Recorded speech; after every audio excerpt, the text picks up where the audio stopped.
I would highly recommend him. He's kind of a no BS guy. The systems we put in place with him, we're looking at doing 400 transactions this year. To systematically increase your net worth is something that we never talk about. So we're going to go through them real quick, and this is more just an awareness. We're going to do a very quick, no talk afterwards, but just do a very quick exercise against like really the things you want to be aware of as a leader.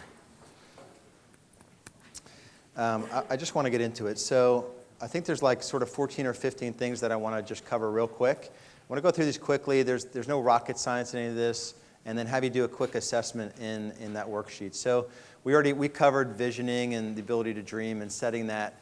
You know, there are people in your market that are selling 20 homes this year that are going to sell 400 homes 3 years from now or 4 years from now.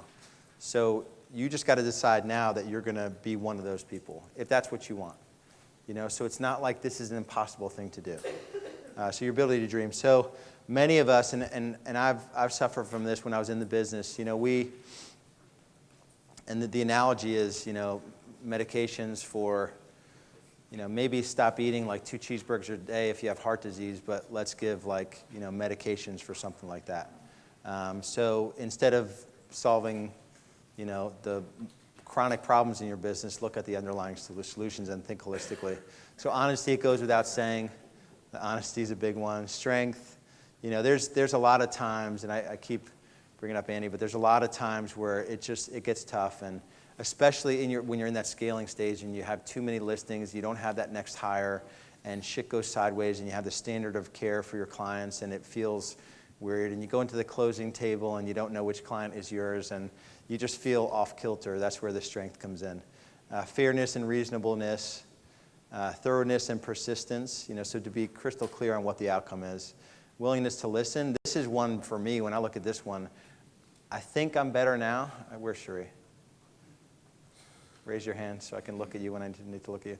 So I think she'll say that I'm better at this now, but really being open. I mean, this is like your baby, and you want to be like, yeah, that's, you know, but you really need to be present with people.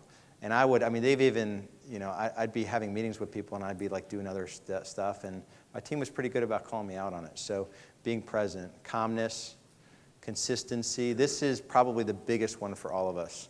And when I come into situations where someone has a team up and running, if you were to really get their 3 or 4 main people and talk to them, like what's it like working for your team leader, and it's generally exhausting, you know, because we overcomplicate things. We're doing, because when I was in it full time, it's better. My business is way better me working 1 day a week than if I had to focus on that 5 days a week. I'd probably get back into some of the same crap. So you guys need to focus on it even more and be more consistent with things, because it's not the next lead gen platform that is going to help you.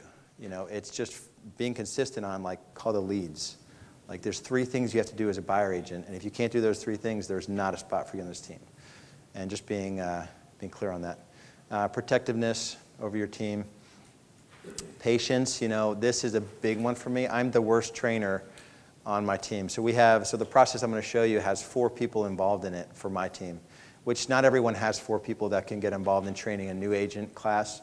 But I want to sit someone down. You know, Cherie is probably the best at this. It took her 2 to 3 months to fully train Kara. So someone that didn't have any experience in a position, who's now, I mean, like, just a really awesome player on our team and our clients. Every testimonial, I feel like, Kara's mentioned on every listing. Like, Kara was great, and the agent's like, I negotiated the deal, you know, but Kara had like so much time when the home was listed, and then, and so Cherie has, well, sometimes you have patience and sometimes you don't. I think she's less patient with me than anyone else on our team. Care, a commitment to excellence, and this is something that, you know, we're really looking, this whole term world-class for me, whatever that term is for you, for me it just has a meaning that when I think of world-class, when I think of world-class fitness and I compare myself to that, like, that means something to me. And when I think of a world-class business and I look at my business compared to that, so this to me, if we're all gunning for this, it should evoke something in you. Curiosity, resilience goes to the same thing with strength. You know, there is, to bust through, there's a couple years that no matter how quickly you scale your team, to go from small to a real viable entity, there's just I think the shortest will be a couple of years that are just painful. And I don't think there's any way around it. I think some of you want to avoid it and think that there's an answer to getting around it, but to be resilient and get there. Be engaging with your team. I think we can all fall into this where even little facial, things, even if we're saying the right words and we're just rolling your eyes, your team knows when you're doing that shit. So how do you embody these qualities? So it's definitely, we'll do a quick exercise here and you'll see oh, there I am, I'm low on that one again. But it's just looking at yourself. So it's a long-term process to make this level of leadership management second nature. It's not difficult, but it requires commitment to change. The worksheet you have, you've got the full guide, and it goes through really what every one of these things mean. So I want you to quickly do the exercise just to do the exercise, but then spend some time with that guide in your Starbucks time. So change aspects of your behavior. You must look at yourself objectively. Think about real-life situations where you could have acted differently. Determine what you're going to work on in yourself every day. So that's the intention part of this. And take advantage of the opportunities that occur in your business. And that's the attention. So you'll see how these things play out in your business if you're aware of it. It may take some time to cultivate new habits.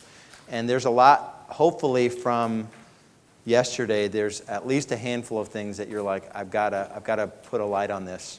But if you take too much on, it just can be overwhelming. So just make sure you only work on a few things at a time. And I promise you, your team will appreciate you for it.